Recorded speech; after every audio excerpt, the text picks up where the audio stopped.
வாழ்க வளமுடன். Welcome to TNPC stars channel. Friends, இன்னைக்கு நம்ம பார்க்க போகிறது 8th சோசியல் ஃபர்ஸ்ட் டேர்ம் பார்க்கலாம். ஏற்கனவே நம்ம பார்த்துருக்கோம், ஒரு பார்ட் பார்த்தாச்சு. இது செகண்ட் பார்ட். ஓகேங்களா? ஐரோப்பியர்களின் வருகை, இதிலிருந்து நம்ம இன்னைக்கு பார்க்க போகிறோம். ஓகே, ஸோ நம்ம போன பார்ட் பார்த்தது எல்லாமே ரொம்ப முக்கியமான பார்ட்டு தான். எல்லாமே டிஎன்பிசிக்கும் ஸ்டூடெண்ட்ஸ் எல்லாத்துக்குமே கண்டிப்பாக இது வந்து முக்கியமான பார்ட்டு. ஓகே, கண்டிப்பாக கொஷின் எதிர்பார்க்கலாம் டிஎன்பிசியும் இதிலிருந்து. ஓகே, ஐரோப்பியர்களின் வருகை.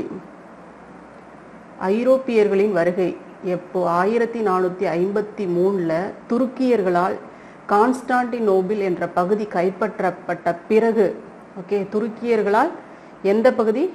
கான்ஸ்டான்டினோபிள் அப்படிங்கிற பகுதி 1453 கைப்பற்றினதுக்கு அப்புறம், துருக்கியர்கள் கைப்பற்றினதுக்கு அப்புறம் இந்தியாவிற்கும் ஐரோப்பாவிற்கும் இடையிலான நிலவழி மூடப்பட்டுச்சு. ஓகே, இந்தியாவுக்கும் ஐரோப்பாவுக்கும் இடையிலான நிலவழி. துருக்கி வட ஆப்பிரிக்காவிலும் பால்கன் தீபகற்பத்திலும் நுழைந்தது. இது ஐரோப்பிய நாடுகளை கிழக்கு நாடுகளுக்கு புதிய கடல்வெளியை கண்டுபிடிக்க தூண்டியது. ஓகே, ஸோ இங்கே இருக்கக்கூடிய அந்த நிலவழியாக வரக்கூடிய அந்த இதெல்லாமே மூடப்பட்டதுனால இவங்க என்ன பண்ணியிருக்காங்க, கடல் வழியை கண்டுபிடிக்க இவங்களுக்கு வந்து இது தூண்டுச்சு. ஓகே, கிழக்கு நாடுகளுக்கு அந்த புதிய கடல் வழியை கண்டுபிடிக்கிறதுக்கு இது ஒரு தூண்டுகோலாக இருந்துச்சு. போர்ச்சுகல். ஐரோப்பிய நாடுகள் அனைத்திலும் போர்ச்சுகல் மட்டும், ஐரோப்பிய நாடுகளுக்குள்ளார இந்த போர்ச்சுகல் மட்டும் இந்தியாவிற்கு புதிய கடல் வழியை கண்டுபிடிக்கிறதுல மிகவும் ஆர்வமாக இருந்திருக்கு.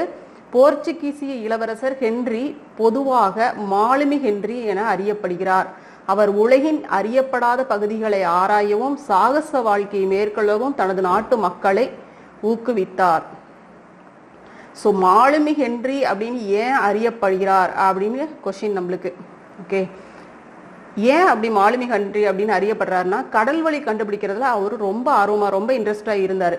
ஸோ அதுக்காக தான் அவர் மாலுமி ஹென்றி அப்படின்னு அறியப்படுறாரு. ஸோ நம்மளுக்கு ஆன்சர் இங்கிருந்து தான் எழுதணும். போர்ச்சுகல் மட்டும் இந்தியா, அதாவது இளவரசர் ஹென்றி இந்தியாவிற்கு புதிய கடல்வெளியை கண்டுபிடிப்பதில் ரொம்ப இன்ட்ரெஸ்டாக இருந்திருக்கிறாரு. இதனால அவர் என்ன பண்ணுறாருங்க, உலகின் அறியப்படாத பகுதிகளை ஆராயறதுக்கு, சாகச வாழ்க்கையை மேற்கொள்றதுக்கு, எல்லாத்துக்குமே தன்னுடைய நாட்டு மக்களை வந்து என்கரேஜ் பண்ணுறாரு. நீங்கள் இந்த மாதிரியான இதெல்லாம் செய்யுங்க அப்படின்னு சொல்லிட்டு என்கரேஜ் பண்ணுறாரு.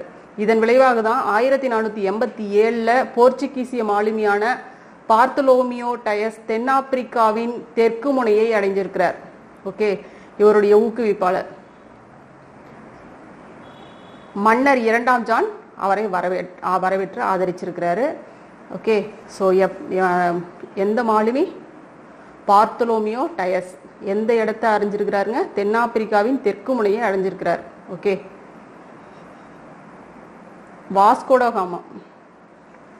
வாஸ்கோடகாமா தென்னாப்பிரிக்காவின் தெற்கு முனையை அடைந்து அங்கிருந்து மொசாம்பிக் பகுதிக்கு தனது பயணத்தை தொடர்ந்தார். அதுக்கப்புறம் தான் இந்திய மாலுமி ஒருவருடைய உதவியோட 1498 கள்ளிக்கோட்டையை அடைந்தார். ஓகே, ஸோ இவரே வந்து கண்டுபிடிக்கல, இந்திய மாலுமியின் அவரோட ஹெல்ப்னால தான் இவர் வந்து 1498 கள்ளிக்கோட்டையை வந்தடைஞ்சிருக்கிறாரு வாஸ்கோடகாமா. ஓகே, இவரை வரவேற்றது யாருங்க? சாமரின் அப்படிங்கிற மன்னர் வரவேற்றார். வாஸ்கோடகாமாவை வரவேற்ற மன்னர் சாமரின். 2வது போர்ச்சுகீசிய மாலுமி பெட்ரோ அல்வாரிஸ் காப்ரல் என்பவர் வாஸ்கோடகாமாவின் கடல் வழியை பின்பற்றி 13 கப்பல்களில் சில 100 வீரர்களுடன் 1500ஆம் ஆண்டு கள்ளிக்கோட்டையை வந்தடைந்தார். ஓகே, ஸோ வாஸ்கோடகாமா வந்த வழியை பின்பற்றியே வந்தவர் யாரு? Pedro Alvares Cabral. இவர் எவ்வளோ கப்பல்கள் வந்திருக்கிறார்? 13 கப்பலில் 100 வீரர்களோட 1500 கள்ளிக்கோட்டையை வந்தடைஞ்சிருக்கிறார். ஓகே, இவரும் கள்ளிக்கோட்டை தான் வந்தடைஞ்சாரு, இவரும் கள்ளிக்கோட்டைக்கு தான் வந்திருக்கிறார். வாஸ்கோடகாமா 1501 20 கப்பல்களுடன் 2வது முறையாக இந்தியாவிற்கு வந்தார்.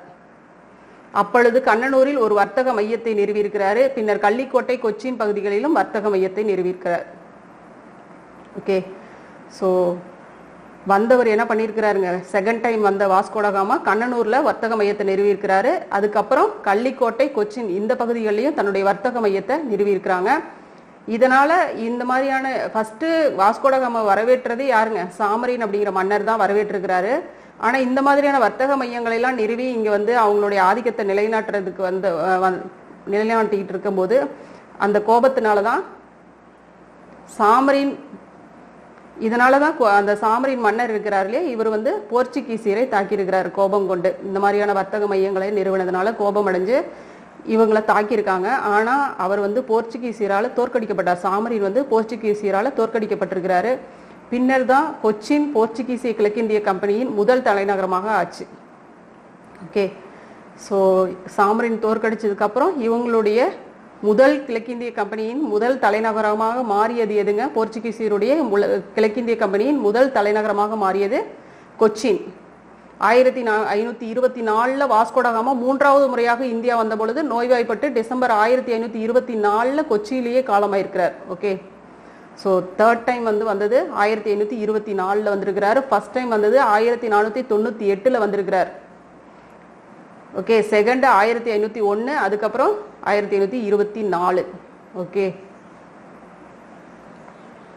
பிரான்சிஸ்கோ டி அல்மெய்டா இவருடைய காலம் 1505 to 1509.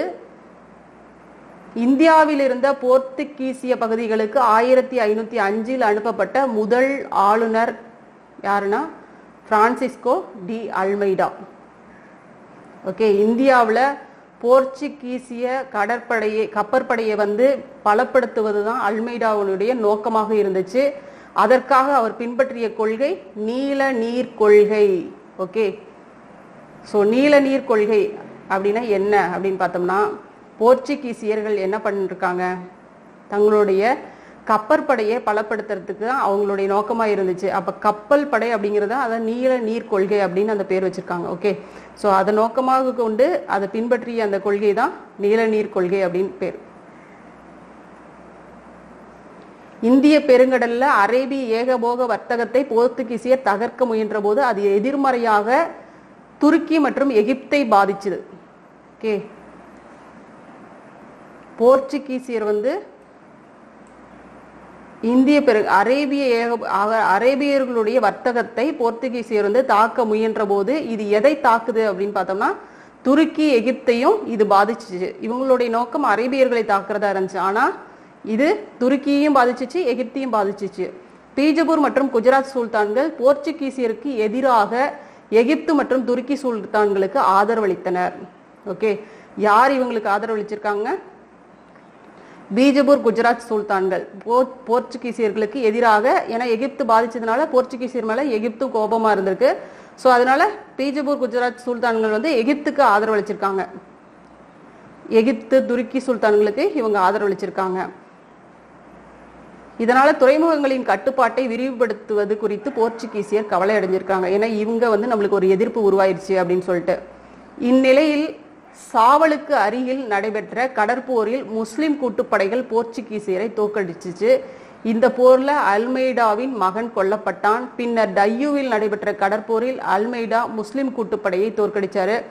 1509 போர்ச்சுகீசியர் ஆசியாவில் கடற்படை மேலாண்மையை கோரினர். ஓகே, ஃபர்ஸ்ட் டைம் இந்த முஸ்லிம் கூட்டுப்படை அல்மெய்டாவுடைய மகனை கொண்டு இவங்க ஜெயிச்சிருக்காங்க.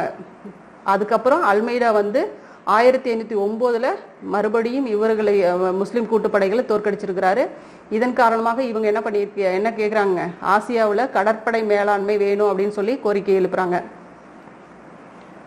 அல்போன்சோ டி அல்புகர்க் 1509 1515 வரைக்கும் இந்தியாவில் போர்ச்சுகீசிய அதிகாரத்தை உண்மையில் நிறுவியவர் யாருன்னு பார்த்தோம்னா அல்போன்சா டி அல்புகர்க் தான்.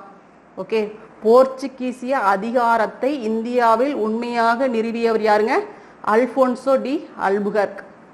அவர் பீஜப்பூர் சுல்தான்களிடமிருந்து நவம்பர் 1510 கோவாவை கைப்பற்றியிருக்கிறாங்க. 1515 பாரசீக வளைகுடாவில் உள்ள ஆர்மஸ் துறைமுக பகுதிகளில் போர்ச்சுகீசியர்களின் அதிகாரத்தை விரிவுபடுத்தி இருக்கிறாங்க.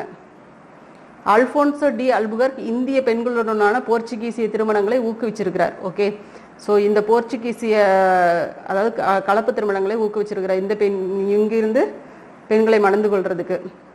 மேலும் விஜயநகர பேரரசோட நட்பா இருந்திருக்கிறாங்க. ஓகே, அல்போன்சோ டி அல்புகர்க் போர்ச்சுகீசிய அதிகாரத்தை உண்மையில் நிறுவியவர். Nuno da Cunha 1529 to 1538. அல்புகர்விற்கு பிறகு கவர்னரான நினோ டி குன்ஹா 1530 தலைநகரை கொச்சியிலிருந்து கோவாவிற்கு மாற்றியிருக்காங்க. போர்ச்சுகீசிய தலைநகரை கோவா, அதாவது கொச்சியில் ஃபர்ஸ்ட்ல கொச்சி தானே இங்க கைப்பற்றினாங்க இல்லையா, இந்த கொச்சியிலிருந்து கோவாவுக்கு மாற்றிருக்காங்க. 1534 குஜராத் பகதூர் ஷாவிடமிருந்து பசீன் பகுதியை கைப்பற்றியிருக்காங்க. மேலும் 1537 டையூவையும் கைப்பற்றிருக்காங்க. பின்னர் குஜராத்தின் உள்ளூர் தலைவர்களிடமிருந்து டாமனை கைப்பற்றி பின் சால்செட்டை 1548 ஆக்கிரமிச்சிருக்காங்க. ஸோ இதன் காரணமாக இவங்களுடைய பகுதிகள்லாம் என்ன, இவங்க கைப்பற்றிய பகுதிகள்லாம் என்னன்னு பார்த்தோம்னா, போர்ச்சுகீசியர்கள் 16ஆம் நூற்றாண்டில் இந்தியாவின் மேற்கு கடற்கரையில் கோவா, டையூ, டாமன், சால்செட், பசீன், சவுல் மற்றும் பம்பாய் போன்ற பகுதிகளை கைப்பற்றி வெற்றி பெற்றிருக்காங்க. வங்காள கடற்கரையில ஹூக்ளி, சென்னை கடற்கரையில சாந்தோம் போன்ற பகுதிகளை இவங்க கைப்பற்றிருக்காங்க. போர்ச்சுகீசியர் இந்தியாவில் புகையிலை சாகுபடியை அறிமுகப்படுத்தியவர்கள் யாருன்னு பார்த்தோம்னா, புகையிலை சாகுபடியை இந்தியாவில் அறிமுகப்படுத்தியவர்கள் யாருங்க? போர்ச்சுகீசியர்கள் தான். போர்ச்சுகீசியரின் செல்வாக்கினால் கத்தோலிக்க கிறிஸ்துவம் இந்தியாவின் கிழக்கு மேற்கு கடற்கரையோர பகுதிகளில் பரவியிருக்கு, சில பகுதிகளில் பரவியிருக்கு. 1556 போர்ச்சுகீசியரால் கோவாவின் அச்சு இயந்திரம் அமைக்கப்பட்டது. ஓகே, அச்சு இயந்திரம் எப்போ அமைக்கப்பட்டது? 1556 போர்ச்சுகீசியரால். இந்த அச்சு இயந்திரத்தின் உதவியானால் ஒரு ஐரோப்பிய எழுத்தாளர் 1563 கோவாவில் இந்திய மருத்துவ தாவரங்கள் என்ற நூலை அச்சிட்டு வெளியிட்டிருக்கிறார். ஓகே, இந்த அச்சு இயந்திரம் உருவாக்கப்பட்டு முதல் அந்த அச்சு நூல், அதாவது நூல் யார் எழுதியிருக்காங்கன்னு பார்த்தோம்னா, இந்திய மருத்துவ தாவரங்கள் அப்படிங்கிற நூலை இந்த ஐரோப்பிய எழுத்தாளர்கள் ஒருவர் எழுதியிருக்காங்க. யார் அப்படின்னு சொல்லிட்டு மென்ஷன் பண்ணலைங்க. 17ஆம் நூற்றாண்டில் போர்ச்சுகீசிய அதிகாரம் படிப்படியாக டச்சுவிடம் வீழ்ச்சி அடைஞ்சிருக்கு. ஸோ நம்மளுக்கு இது கொஸ்டின், இந்திய மருத்துவ தாவரங்கள் அப்படிங்கிற நூலை அச்சிட்டு வெளியிட்டவர் யார் அப்படின்னு கொஸ்டின் வரலாம். ஓகே, கண்டிப்பாக பார்த்துக்கோங்க. இந்திய மருத்துவ தாவரங்கள் என்ற நூலை அச்சிட்டு வெளியிட்டவர்கள் யாருங்க? ஐரோப்பிய எழுத்தாளர் அப்படின்னு தான் கொடுத்துருக்காங்க. ஸோ ஐரோப்பியர் அப்படின்னு நம்ம வச்சுக்கலாம். ஓகே,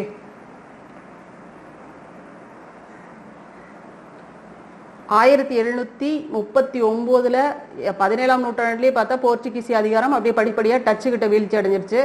1739ஆம் ஆண்டுல போர்ச்சுகீசிய அதிகாரம் கோவா, டையூ, டாமன் ஆகியவற்றோடு நின்று போச்சு. ஓகே, இவ்வளவு பகுதிகளை கைப்பற்றினவங்களோட அதிகாரம் இந்த 3 பகுதிகளோடைய அவங்களுடைய அதிகாரம் அப்படி நின்றுச்சு. அடுத்து டச்சுக்காரர்கள் போர்ச்சுகீசியர்களை தொடர்ந்து டச்சுக்காரர்களோட வருகை இந்தியாவிற்கு வருகை புரிந்தனர். ஸோ நம்மளுக்கு ஆர்டர் வைஸா நம்ம பார்த்துக்கணும். அது மேலேயே நம்மளே இதுலேயே பார்த்துட்டு போன வீடியோவில் நம்மளுக்கு சொல்லியிருப்போம் நம்ம. ஸோ போர்ச்சுகீசியர்களுக்கு அடுத்தது டச்சுக்காரர்கள். 1602 நெதர்லாந்து ஐக்கிய கிழக்கிந்திய கம்பெனி என்ற நிறுவனம் தொடங்கப்பட்டு கிழக்கிந்திய நாடுகளில் வர்த்தகம் செய்ய அரசிடமிருந்து அனுமதி பெற்றுச்சு. டச்சுக்காரர்கள் இந்தியாவிற்கு வந்த பிறகு அவர்களுடைய வர்த்தக மையத்தை எங்க நிறுவியிருக்காங்க? மசூலிப்பட்டினம். ஸோ நம்மளுக்கு இவர்களுடைய வர்த்தக மையங்கள் மிக முக்கியமான ஒரு விஷயம். ஓகே, டச்சுக்காரர்களுடைய வர்த்தக மையம், போர்ச்சுகீசியர்களுடைய வர்த்தக மையம், பிரிட்டிஷ், இது எல்லாமே நம்மளுக்கு மிக முக்கியமான கொஸ்டின். ஏற்கனவே ரிப்பீட்டடா நம்மளுக்கு வந்துட்டே தான் இருக்கு டிஎன்பிசி பொறுத்த வரைக்கும். ஓகே, பார்த்துக்கோங்க. ஸோ டச்சுக்காரர்கள் இந்தியாவிற்கு வந்த உடனே அவங்களுடைய வர்த்தக மையம் எங்க நிறுவியிருக்காங்க? மசூலிப்பட்டினம். ஓகே, பின்னர் கிபி 1605 போர்ச்சுகீசியரிடமிருந்து அம்பாயினாவை கைப்பற்றி இந்தோனேசியா தீவுல ஸ்பைஸ் ஐலாண்ட் அங்க அவங்களுடைய ஆதிக்கத்தை நிலைநிறுத்தியிருக்காங்க. போர்ச்சுகீசியரிடமிருந்து நாகப்பட்டினத்தை கைப்பற்றி தென்னிந்தியாவில் தங்களுடைய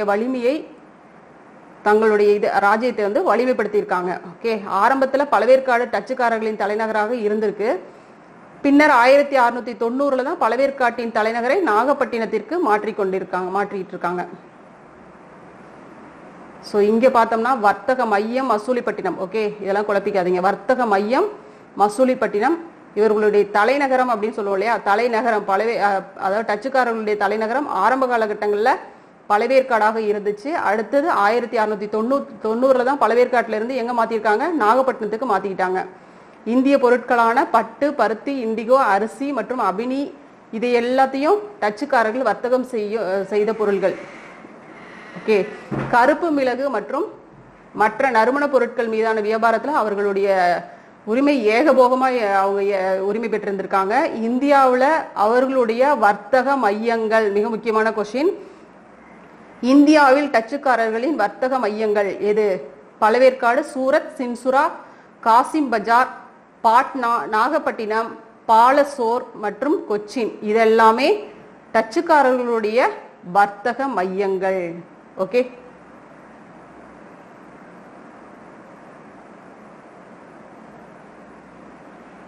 ஆங்கில கிழக்கிந்திய கம்பெனி 17ஆம் நூற்றாண்டு முழுவதும் டச்சு மற்றும் போர்ச்சுகீசியர்களுக்கு போட்டியாகவே இருந்துச்சு.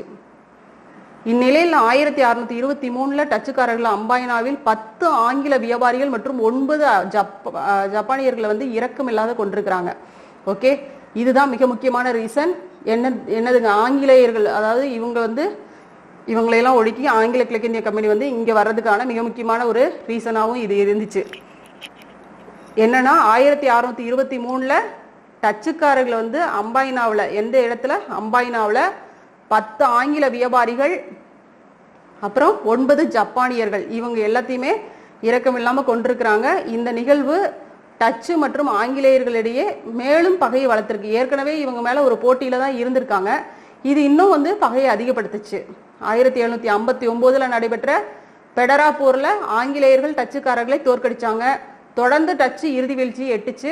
ஒன்றன் பின் ஒன்றாக தன்னுடைய குடியேற்றங்களை ஆங்கிலேயரிடம் இழந்து டச்சு 1795 பார்த்தோம்னா முழுமையா ஆங்கிலேயரிடம் ஒப்படைச்சிட்டு போயிடுச்சு. தமிழ்நாட்டில் டச்சுக்காரர்கள், ஸோ இதெல்லாம் முடிஞ்சிச்சு. இவங்க தமிழ்நாட்டில் டச்சுக்காரர்களுடைய ஆதிக்கம் எந்தெந்த வகையில் இருந்துச்சு, எங்கெல்லாம் அவங்களுடைய ஆட்சி இருந்துச்சு பார்ப்போம்.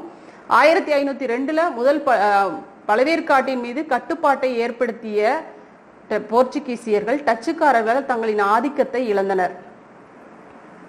ஓகே, ஸோ பழவேற்காட்டில் 1502 போர்ச்சுகீசியர்கள் ஆதிக்கம் செலுத்தினாங்க. ஆனால் அவங்களுடைய இது வந்து டச்சுவின் ஆதிக்கத்தினால போர்ச்சுகீசியர்கள் இங்கே வந்து தங்களுடைய செல்வாக்கை இழந்தாங்க.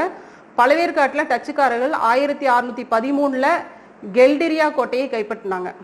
ஓகே, இங்கே கொடுத்துருக்காங்க பாருங்க, கெல்டிரியா கோட்டை. இந்த கோட்டையை இவங்க கைப்பற்றிருக்காங்க, டச்சு கைப்பற்றியிருக்கு 1613. அக்காலத்தில் பழவேற்காட்டிலிருந்து வைரங்கள் மேற்கத்திய நாடுகளுக்கு ஏற்றுமதி செய்யப்பட்டன. நம்ம நாட்டுடைய செல்வங்கள்லாம் எப்படிலாம் போயிருக்கு பாருங்க. பழவேற்காட்டிலிருந்து வைரங்கள் போயிருக்கு, மேற்கத்திய நாடுகளுக்கு ஏற்றுமதி செஞ்சிருக்காங்க.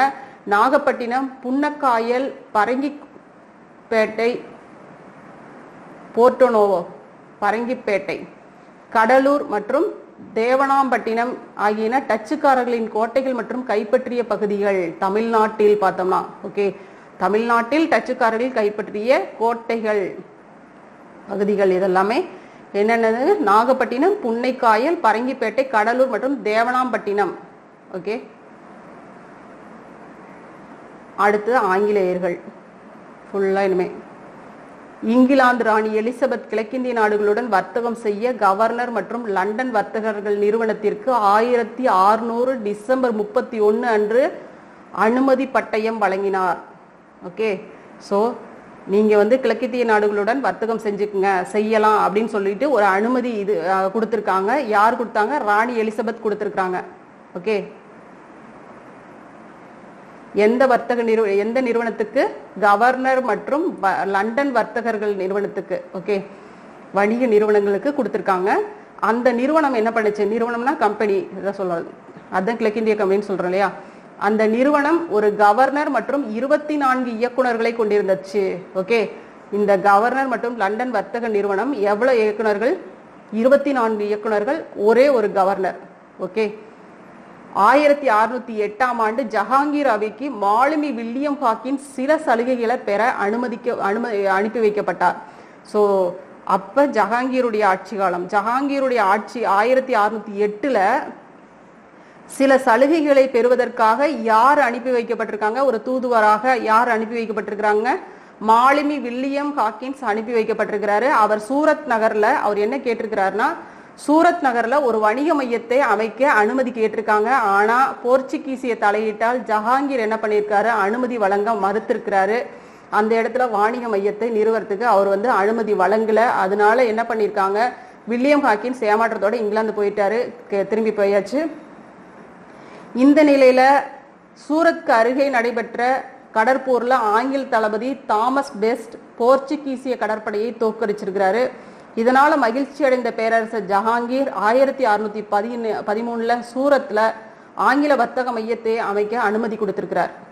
ஓகே, ஃபர்ஸ்ட் ஏன் அனுமதி கொடுக்கலைன்னா போர்ச்சுகீசியரோட இருந்த அந்த பகை, அந்த இது அது அந்த ஒரு தலையீடு ஏற்கனவே அந்நிய இது நம்மள இங்க தலையிட்டு அவங்க இந்த அளவுக்கு இங்க ஆக்கிரமிச்சிருக்காங்க அப்படின்னு சொல்லிட்டு அவங்களோட இது அந்த கோபம். ஆனா இவங்க என்ன பண்ணிருக்காங்க, போர்ச்சுகீசியர்களை தோற்கடிச்சிருக்கிறார். யாருங்க? தாமஸ் பெஸ்ட், தளபதி தாமஸ் பெஸ்ட் அப்படிங்கிறவரு போர்ச்சுகீசிய கடற்படையை தோற்கடிச்சதுனால இதனால மகிழ்ச்சி அடைந்த ஜஹாங்கீர் தான் நம்மளுக்கு இங்க இவர் கொடுத்தது தான் இங்க ஒரு அவங்க பெரிய ஆதிக்கத்தை இங்க ஒரு பெரிய ஆக்கிரமிப்பு பண்ணி நம்மளும் பல போராட்டங்களுக்கு பின்னாடி ஒரு சுதந்திரம் வாங்குறதுக்கு இது ஒரு முக்கிய அடித்தளம் அப்படின்னு பார்த்தோம்னா இந்த ஒரு விஷயம் தான். ஜஹாங்கீர் கொடுத்த அந்த அனுமதி தான் அவங்க இங்க அவ்வளவு பெரிய விஷயத்த பண்றதுக்கான ஃபர்ஸ்ட் அடித்தளம் அப்படின்னு சொல்லலாம் இத. ஓகே, அதுதான் இங்க ஜஹாங்கீர் எப்ப கொடுத்தாருங்க, வர்த்தக மையம் அமைக்க அனுமதி கொடுத்தது 1613 கொடுத்தாரு. ஓகே, இது ஆரம்பத்துல ஆங்கிலேயரின் தலைமையகமாக இருந்துச்சு இந்த சூரத். இந்நிலையில 1614 கேப்டன் நிக்கோலஸ் டவுன்டன் போர்ச்சுகீசியரை வென்றிருக்கிறாரு. இந்த சம்பவங்கள் முகலாயர் அவையில் ஆங்கிலேயரின் கௌரவத்தை அதிகரிச்சிருக்கு. ஓகே, இவங்க போர்ச்சுகீசியரை வென்று முகலாயர்களுடைய மனதில் ரொம்ப இடம் பிடிச்சிட்டாங்க. அதனால இவங்க மயங்கி எல்லா வேலையும் இவங்களுக்கு ஒரு கௌரவத்தையே, ஒரு ஆங்கிலேயர்கள் பெருத்த கௌரவமே முகலாயருக்கு வந்துருச்சு. 1615 ஜஹாங்கீர் அவைக்கு இங்கிலாந்து மன்னர் ஜேம்ஸ் அவர்களால் சர் தாமஸ் ரோ அனுப்பி வைக்கப்பட்டார். ஓகே, ஃபர்ஸ்ட் யார் வந்தாங்க இவங்க பாக்குறதுக்கு? மாலுமி வில்லியம் ஹாக்கின்ஸ் வந்தார், அனுப்பி வச்சிருந்தாங்க இல்லையா. அடுத்து 1615 யார் வந்திருக்காங்க ஜஹாங்கீரை பாக்குறதுக்கு? சர் தாமஸ் ரோ வந்திருக்கிறாரு. அவர் ஆக்ராவில் 3 ஆண்டுகள் தங்கி இருந்திருக்கிறாரு, கூடயே இருந்திருக்கிறார். ஆக்ராவில் 3 ஆண்டு தங்கி இருந்திருக்கிறாரு. 3 ஆண்டு இறுதியில பேரரசர் ஜஹாங்கீரிடம் இந்தியாவில் வணிகம் செய்யும் உரிமையை வாங்கியிருக்கிறாங்க. உரிமை பெற்ற தாமஸ் ரோ புறப்படும் முன் ஆக்ரா, அகமதாபாத், புரோச் ஆகிய இடங்களில் வணிக மையங்களை நிறுவியிருக்கிறாங்க. ஓகே, ஸோ 3 ஆண்டு தங்கி ஜஹாங்கீர்ட்ட உரிமை வாங்கிட்டு அந்த இந்த இடங்கள்ல எல்லாம் வணிக மையங்களை நிறுவியிருக்கிறாரு sir Thomas Roe. Agra, Ahmedabad, Broach. ஆங்கிலேயர்கள் தங்களது முதல் வணிக மையத்தை வங்காள விரிகுடா பகுதியின் கடற்கரையில் உள்ள மசூலிப்பட்டினத்தில் 1611 நிறுவியிருக்கிறாங்க. இவங்களுடைய வர்த்தக மையம். ஓகே, ஆங்கிலேயரின் வர்த்தக மையம் ஃபர்ஸ்ட் எங்க நிறுவப்பட்டுச்சு? மசூலிப்பட்டினம். இது எல்லாமே நம்மளுக்கு முக்கியம். போர்ச்சுகீசியர்களுடைய வர்த்தக மையம், டச்சுவினுடைய வர்த்தக மையம், இதெல்லாமே ஃபர்ஸ்ட் வர்த்தக மையம் எது அப்படின்னு சொல்றது ரொம்ப முக்கியமான ஒரு விஷயம். நம்மளுக்கு பொறுத்துக்களை வைக்கலாம் வச்சிருக்காங்க. இது வரைக்கும் ரிப்பீட்டட் கொஸ்டின் தான் இது. இது கோல்கொண்டா அரசின் ஒரு முக்கிய துறைமுகம். ஓகே, கோல்கொண்டா அரசினுடைய முக்கிய துறைமுகமாக மசூலிப்பட்டினம் இருந்திருக்கு. 1639 பிரான்சிஸ் டே என்ற ஆங்கில வணிகர் சந்திரகிரி மன்னரான சென்னப்ப நாயக்கர் என்பவரிடமிருந்து மெட்ராஸை குத்தகைக்கு பெற்றிருக்கிறாங்க. ஓகே, மெட்ராஸை குத்தகைக்கு பெற்றவர் யாருங்க? பிரான்சிஸ் டே. ஓகே, எந்த மன்னர்கிட்ட? சென்னப்ப நாயக்கர், சந்திரகிரி மன்னரான சென்னப்ப நாயக்கர்கிட்ட. அங்கு ஆங்கில கிழக்கிந்திய கம்பெனி புனித சார்ஜ் கோட்டை என அழைக்கப்படும் தனது புகழ் வாய்ந்த வணிக மையத்தை நிறுவியிருக்கு. இது ஆங்கிலேயரால் கட்டப்பட்ட முதல் கோட்டையாகவும் கிழக்கு பகுதி முழுமைக்குமான ஒரு தலைமை இடமாகவும் விளங்கியிருக்கு. ஆங்கில கிழக்கிந்திய கம்பெனிக்கு ஒரு முழுமையான ஒரு தலைமை இடமாக இந்த புனித சார்ஜ் கோட்டை விளங்கியிருக்கு. ஸோ ஆங்கிலேயரால் கட்டப்பட்ட முதல் கோட்டை இந்தியாவில் எது அப்படின்னு பார்த்தோம்னா இந்த புனித சார்ஜ் கோட்டை தான். இங்கிலாந்து மன்னர் 2ஆம் சார்லஸ் போர்ச்சுகீசி இளவரசி காதரினை திருமணம் செய்திருக்கார். ஓகே, போர்ச்சுகீசி இளவரசி. திருமணம் சீராக பம்பாய் தீவை போர்ச்சுகீசிய மன்னரிடமிருந்து பெற்றிருக்கிறாரு சார்லஸ். 1668 ஆங்கில கிழக்கிந்திய கம்பெனி என்ன பண்ணிருக்கு? ஆண்டுக்கு 10 பவுண்டுகள் குத்தகை கொடுத்து பம்பாய் தீவை சார்லஸிடமிருந்து வாங்கி பெற்றிருக்கு. ஓகே, 10 பவுண்டுகள் ஒவ்வொரு ஆண்டும் குத்தகை கொடுத்திருக்காங்க. 1690 ஆண்டு சுதானுதி என்ற இடத்துல ஜாப் சார்னாக் என்பவரால் ஒரு வர்த்தக மையம் நிறுவப்பட்டிருக்கு. சுதானுதி, காளிக்கட்டம் மற்றும் கோவிந்தபூர் ஆகிய 3 கிராமங்களில் ஜமீன்தாரி உரிமையை 1698 கிழக்கிந்திய கம்பெனி வாங்கியிருக்கு. இந்த 3 கிராமங்கள் பின்னால என்னன்னு அழைக்கப்பட்டுச்சுங்க? கல்கத்தா நகரமாக வளர்ச்சி பெற்றுச்சு. ஓகே, கல்கத்தா நகரமாக மாறிய 3 கிராமங்கள் என்னென்னதுங்க? சுதானுதி, காளிக்கட்டம், கோவிந்தபூர். ஓகே, 1696 சுதான் நிதியில் வலுவான ஒரு கோட்டை கட்டப்பட்டிருக்கு. 1700 வில்லியம் கோட்டை அப்படின்னு இது அழைக்கப்பட்டுச்சு. ஓகே, 96 கட்டினாங்க சுதானுதியில. அந்த 1700 இது வில்லியம் கோட்டை. வில்லியம் கோட்டை என்று அழைக்கப்பட்ட அந்த கோட்டை எங்கு இருக்கு? சுதானுதியில இருக்கு. இது எப்ப கட்டப்பட்டுச்சு? 1696 கட்டப்பட்டுச்சு. ஓகே, 1757 பிளாசி போர், 1764 பக்சார் போர். பார்த்துக்கோங்க, பிளாசி போர் எப்போ? 1757, பக்சார் போர் 1764. இதெல்லாம் இதுக்கப்புறம் ஆங்கில கிழக்கிந்திய கம்பெனிக்கு ஒரு அரசியல், இங்க வந்து ஒரு அரசியல் சக்தியாக மாறிச்சு இந்தியாவில். ஓகே, இந்த பிளாசி போர் பக்சார் போருக்கு அப்புறம் ஆங்கில கிழக்கிந்திய கம்பெனி அரசியல் சக்தியாக இந்தியாவில் மாறிச்சு. 1858 ஆங்கில கிழக்கிந்திய கம்பெனியோட ஆட்சியின் கீழே இந்தியா வந்துச்சு. ஓகே, ஆங்கில கிழக்கிந்திய கம்பெனியின் ஆட்சியின் கீழ் வந்தது எப்போங்க? 1858 இந்தியா வந்தது. 1858க்கு பிறகு இந்தியா ஆங்கில அரசின் நேரடி கட்டுப்பாட்டின் கீழ் வந்துருச்சு ஃபுல்லாவே. டேனியர்கள், டென்மார்க் அரசர் 4ஆம் கிறிஸ்டியன் 1616 மார்ச் 17 ஒரு பட்டயத்தை வெளியிட்டு டேனிஷ் கிழக்கிந்திய நிறுவனத்தை உருவாக்கி இருக்கிறார். ஓகே, டேனிஷ் கிழக்கிந்திய நிறுவனத்தை உருவாக்கியவர் யார்? 4ஆம் கிறிஸ்டியன், டென்மார்க் அரசர் 4ஆம் கிறிஸ்டியன். எப்போ? 1616 மார்ச் 17. ஓகே, இவங்களுடையது 1620 தரங்கம்பாடி, தமிழ்நாட்டில் தரங்கம்பாடி.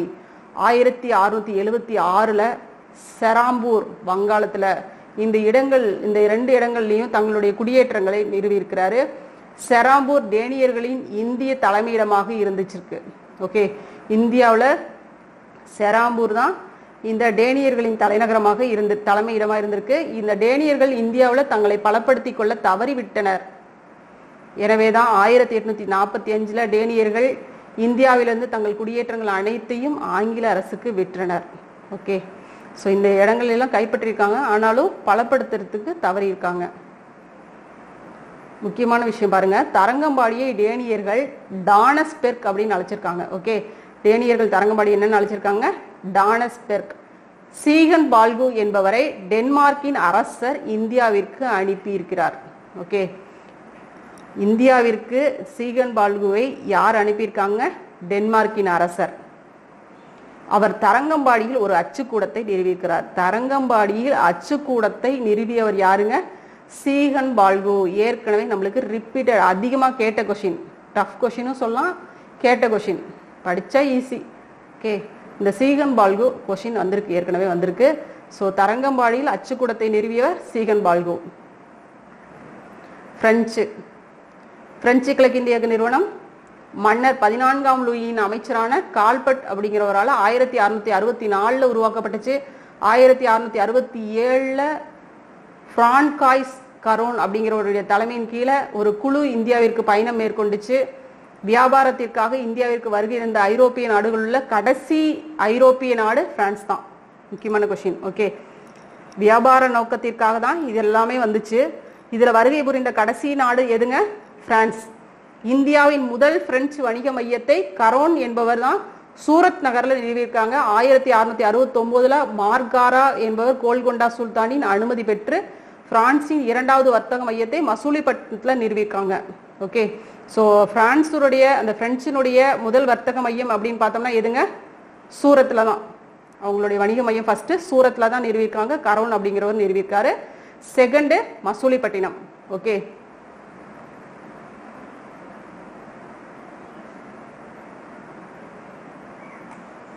ஆயிரத்தி 1673 பீஜப்பூர் ஆட்சியாளர் ஷெர்கான் லோடிக்கு வழங்கப்பட்ட மானியத்தின் கீழ் மார்டின் அப்படிங்கிறவர் பாண்டிச்சேரியில் குடியேற்றத்தை நிறுவியிருக்காங்க. பாண்டிச்சேரி இந்தியாவிற்கு மிக முக்கியமான ஒரு வளமான பிரெஞ்சு குடியேற்றமாக இருந்துச்சு. இப்பயும் பாண்டிச்சேரியில் நிறைய பேர் பிரெஞ்சு பேசுவாங்க இல்லையா, அதான் பாண்டிச்சேரியில் செயின்ட் லூயிஸ் எனப்படும் கோட்டை பிரான்காய்ஸ் மார்டின் கட்டினார். ஓகே, பாண்டிச்சேரியில் இருக்கக்கூடிய செயின்ட் லூயிஸ் அப்படிங்கிற கோட்டையை யார் கட்டியிருக்காங்க? யார் கட்டினதுங்க? பிரான்காய்ஸ் மார்டின் அப்படிங்கிறவர் தான் கட்டியிருக்காங்க. வங்காளத்தின் முகலாய ஆளுநரான சேஸ்டகானின் அனுமதி பெற்று 1673 பிரெஞ்சு கிழக்கிந்திய கம்பெனி கல்கத்தாவுக்கு அருகே சந்திரநாகூர் என்ற நகரை நிர்மாணிச்சிச்சு. ஓகே, சந்திரநாகூர் இது நம்ம ஃபேமஸ் இல்லையா? சேஸ்டகானுடைய அனுமதி பெற்று, ஓகே, கல்கத்தாவுக்கு அருகே சந்திரநாகூர் அப்படிங்கிற நகரை நிறுவியது யாருங்க? பிரெஞ்சு கிழக்கிந்திய கம்பெனி. பிரெஞ்சு கிழக்கிந்திய நிறுவனம் இந்தியாவில் பல்வேறு இடங்களில் வர்த்தக மையங்களை நிறுவிச்சு, குறிப்பா பார்த்தோம்னா மாகி, காரைக்கால், பாலசோர் மற்றும் காசிம் பசார் இந்த கடலோர பகுதிகளில் எல்லாம் தங்களுடைய வர்த்தக மையங்களை நிறுவியிருக்கு. ஓகே, ஸோ இவங்களுடைய அந்த பிரெஞ்சினுடைய வர்த்தக மையங்கள் அப்படின்றதுல முக்கியமான வர்த்தக மையங்களாக இதெல்லாம் சொல்லப்படுது. மாகி, காரைக்கால், பாலசோர், காசிம் பசார் இதெல்லாம். 1742 பிரெஞ்சு கிழக்கிந்திய கம்பெனியின் ஆளுநராக ஜோசப் பிராங்காய்ஸ் டியூப்ளே அப்படிங்கிறவர் நியமனம் செய்யப்பட்டிருக்கிறாரு. அவருடைய நியமனத்தின் மூலம் தான் பிரெஞ்சு அதிகாரம் மேலும் பலப்படுத்தப்பட்டுச்சு. அவருக்கு பின்னாடி பாண்டிச்சேரியின் பிரெஞ்சு ஆளுநராக டூமாஸ் அப்படிங்கிறவரு அனுப்பப்பட்டாரு. ஓகே, இதோட பிரெஞ்சு இது பண்ணாங்க. 2nd ஆளுநராக. தூரகிழக்கு நாடுகளுடன் வாணிகம் செய்யும் நோக்கில் 1731 ஜோதன் பார்க் என்பவர் ஸ்வீடன் கிழக்கிந்திய கம்பெனியை நிறுவிருக்காங்க. டச்சு கிழக்கிந்திய கம்பெனி மற்றும் ஆங்கில கிழக்கிந்திய கம்பெனி வெற்றி ஸ்வீடன் கிழக்கிந்திய கம்பெனியின் தோற்றத்திற்கு ஊக்குவிப்பதாக இருந்திருக்கு. ஓகே, ஸ்வீடன் அந்த கம்பெனி வந்து தோற்றத்திற்கு எந்த இது ஊக்குவிப்பா இருந்திருக்குங்க? டச்சு கிழக்கிந்திய கம்பெனியும் ஆங்கில கிழக்கிந்திய கம்பெனியும் இதனுடைய வெற்றி தான் இது வந்து வர்றதுக்கு ஊக்குவிப்பா இருந்திருக்கு. இதுல என்னதான் இந்த லெசன்ல இருந்துச்சு அப்படின்னு பார்த்தோம்னா, போர்ச்சுகீசியர்கள் டச்சுக்காரர்களால் முறியடிக்கப்பட்ட அதுக்கப்புறம் ஆங்கிலேயர்கள் வெளியேற்றப்பட்டாங்க. போர்ச்சுகீசியர்கள் டச்சுக்காரர்களால் முறியடிக்கப்பட்டதுக்கு அப்புறம் ஆங்கிலேயரால் இவங்க வெளியேற்றப்பட்டாங்க டச்சு. அதன் பின் இந்தியாவில் பிரெஞ்சுக்காரர்கள் வர்த்தகம் மற்றும் அரசியல் ஆதிக்க போட்டியில ஆங்கிலேயரை எதிர்கொள்ள வேண்டியிருந்துச்சு. ஓகே, பிரெஞ்சுக்காரர்கள் வர்த்தகத்தை புறக்கணித்து இந்தியா மற்றும் ஐரோப்பிய நாடுகளுடன் போரில் ஈடுபட்டாங்க. வர்த்தகத்தை எல்லாம் கைவிட்டுட்டு இவங்க போர் நடவடிக்கைகளிலேயே ஈடுபட்டாங்க. அதன் விளைவாக தான் ஆங்கிலேயருடன் நடைபெற்ற 3 கர்நாடக போர்களிலுமே பிரான்ஸ் வந்து நலிவடைஞ்சு போச்சு. இது ஆங்கிலேயரின் பிராந்திய வர்த்தக விரிவாக்கத்துக்கு வந்து புத்தெழுச்சியை கொடுத்துச்சு. போர்ச்சுகீசியர்கள், டச்சு, டேனிஷ் மற்றும் இது மீதான ஆங்கிலேயரின் வெற்றிக்கு ஆங்கிலேயரின் வணிக ரீதியான போட்டி, உயர்ந்த தியாகம், அரசின் ஆதரவு, கடற்படை மேலாதிக்கம், தேசிய தன்மை மற்றும் ஐரோப்பாவில் அவர்களுடைய அதிகாரம் ஆகியன காரணமாக இருந்துச்சு.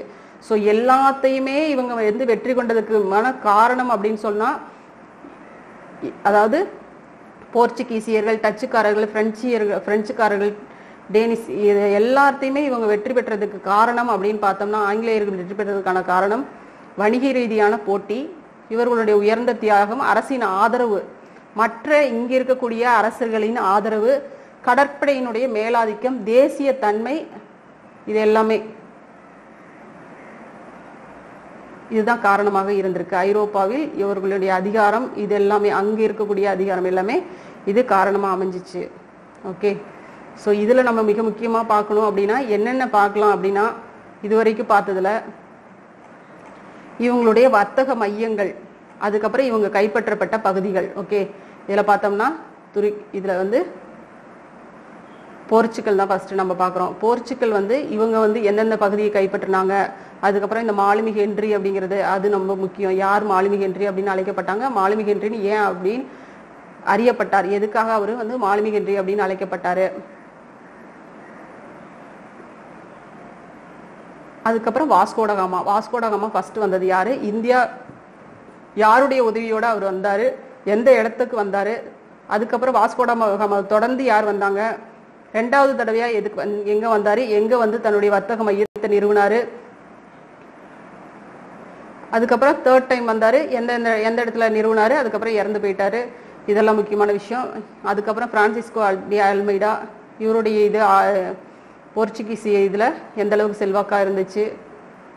ஓகே, போர்ச்சுகீசியர்களுடைய வர்த்தக மையங்கள், அவர்கள் கைப்பற்றிய பகுதிகள், அவர்களுடைய தலைநகரம், அதே தான் டச்சுக்கும். டச்சு வந்து இந்தியாவில் எப்படி, அதாவது தமிழ்நாட்டுக்குள்ளார எந்தெந்த இடத்துல இருந்துச்சு அப்படிங்கிறது ரொம்ப முக்கியமான ஒரு விஷயம் தமிழ்நாட்டை பொறுத்த வரைக்கும், நம்மளை பொறுத்த வரைக்கும். அதுக்கப்புறம் ஆங்கிலேயர்களுடைய அந்த இது யாரெல்லாம் வெற்றி கொண்டாங்க. மிக முக்கியமான ஒரு கொஸ்டின் அப்படின்னு பார்த்தோம்னா, கண்டிப்பா அவங்களுடைய யார் வந்து இங்கே வந்து வர்த்தக மையத்தை அமைக்கிறதுக்கு அனுமதி கொடுத்தாங்க, எப்போ வந்து அமைச்சாங்க அப்படிங்கிறது முக்கியமான விஷயம். ஓகே, ஃபர்ஸ்ட் வந்தவர் யார், அனுமதி கேட்டு ஃபர்ஸ்ட் வந்தவர் யார், அதுக்கப்புறம் வந்தவர் யார், இதெல்லாம் முக்கியம். அவங்க ஃபர்ஸ்ட் எங்கெங்கெல்லாம் வந்து வணிக மையங்களை அமைச்சாங்க, அவங்களுடைய தலைமையிடமாக எதை வந்து ஃபர்ஸ்ட் இது பண்ணிக்கிட்டாங்க, அதாவது ஆங்கில கிழக்கிந்திய கம்பெனி தங்களுடைய தலைமையிடமாக எதை வந்து ஃபர்ஸ்ட் இது பண்ணாங்க. ஓகே, ஸோ இந்த மாதிரியான டைப்பில் தான் நம்ம கொஸ்டின் பார்க்கணும். ஓகே, இங்கே பாருங்க, தமிழ் வரலாற்று குறிப்பு ஆவணங்களில் முக்கியமாக இருக்க வேண்டிய ஒரு பெயர் என்னதுங்க? ஆனந்தரங்கம். தமிழ்நாடு ஆவண காப்பகம் என டிஎன்ஏ. ஓகே, தமிழ்நாடு ஆவண காப்பகம் அப்படின்னு அழைக்கப்பட அந்த சென்னை பதிவாளர் அலுவலகம் எங்க இருக்கு? சென்னையில தான் இருக்கு. ஓகே, போர்ச்சுகீசிய இளவரசர் ஹென்றி பொதுவாக மாலுமி ஹென்றி அப்படின்னு அறியப்படுகிறார்.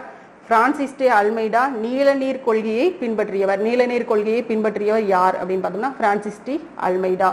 முகலாய பேரரசர் ஜஹாங்கீர் சூரத்தில் வர்த்தக மையம் அமைக்க ஆங்கில கிழக்கிந்திய கம்பெனிக்கு 1613 அனுமதி கொடுத்தாரு. பிரெஞ்சு கிழக்கிந்திய கம்பெனி 1664 கால்பட் என்பவரால் உருவாக்கப்பட்டுச்சு. பாண்டிச்சேரி பிரெஞ்சின் முக்கியமான மற்றும் வளமான குடியேற்றமாக இருந்துச்சு. ஓகே, ஸோ நம்ம இந்த புக் பேக் கொஸ்டின் தான் பார்க்கணும். இது வந்து நம்ம நெக்ஸ்ட் வீடியோவில் பார்க்கலாம். ஓகே, இதுவும் நம்ம கொஸ்டின்ஸ் சேர்த்து நம்ம நெக்ஸ்ட் வீடியோவில் பார்த்துருவோம்.